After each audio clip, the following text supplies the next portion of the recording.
જામનગરમાં MIG colony પાસે જંગલેશ્વર મહાદેવનું મંદિર તોડવા મુદ્દે તંત્રને ટ્રસ્ટીઓ સ્પષ્ટતા કરી।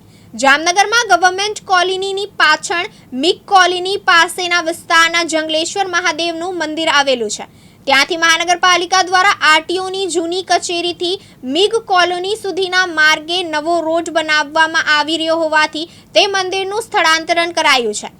મંદિરના ટ્રસ્ટીઓ વગેરેએ રોડની સાઈડમાં બાજુની જગ્યામાં જ નવું મંદિર તૈયાર કરી લીધું છે અને તે સ્થળે શિવલિંગ તથા અન્ય મૂર્તિ વગેરેની પ્રાણ પ્રતિષ્ઠા કરી લેવાઈ હતી। ત્યારબાદ શ્રાવણ માસના પ્રથમ દિવસે જ નવા મંદિરમાં સેવા પૂજા ચાલુ કરી દીધી છે, જ્યારે જૂના મંદિરવાળો હિસ્સો કે ત્યાં ડિમોલેશન કાર્ય હાથ ધરી લેવામાં આવ્યું હતું અને જૂના મંદિરના બાંધકામવાળા હિસ્સાને દૂર કરી રસ્તો કાઢવા માટેની પ્રક્રિયાઓ શરૂ કરી દેવામાં આવી છે।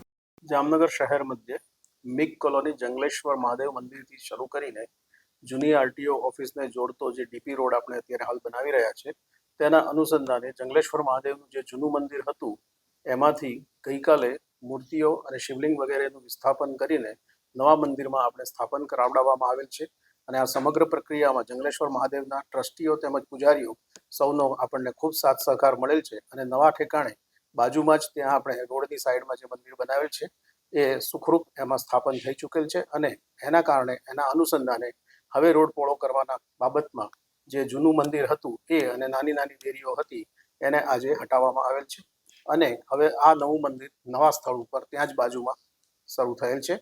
આ અંગે ટ્રસ્ટી મંડળ અને પૂજારીશ્રી વગેરે સૌનો અમને ખૂબ સાથ સહકાર મળે છે। Thank you. તમારું નામ? જંગલેશ્વર મહાદેવ મંદિર જે મીગ કોલોની પ્રદર્શન કરવામાં આવેલું છે એમાં અમે 11 ટ્રસ્ટીઓ છીએ, એ પૈકીનો હું એક ટ્રસ્ટી મંડળમાં પણ સભ્ય છું અને લગભગ એકાદ વર્ષ પહેલાં અમને કમિશનર સાહેબ સાથે મિટિંગમાં નોટિસ આપવામાં આવેલી કે આ એક ડીપી કપાત રોડમાં આ જગ્યા આવે છે તો તમે આની અન્ય વ્યવસ્થા થશે અને એમાં સ્થાનિત કરીએ મંદિરની મૂર્તિઓ અને ત્યાં તમારે કરવાનું છે તો અમે સહમતિ આપેલી અને સાહેબ તરફથી અમને ઘણું બધું આદરણીય કમિશનર સાહેબ તરફથી અમને ઘણું બધો સહકાર મળેલું છે અને ગઈકાલે શાસક વિધિ પ્રમાણે બધી મૂર્તિઓ છે એનું અમે વિસર્જન કરીએ અને અહીં આગળ સ્થાપના કરેલ છે।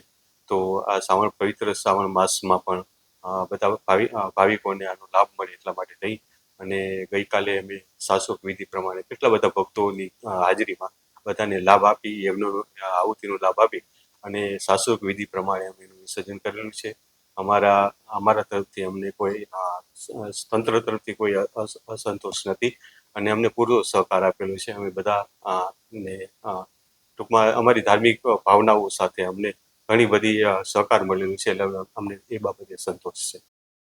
અનિલ ગોહિલ, દિવ્યાંગ ન્યૂઝ, જામનગર।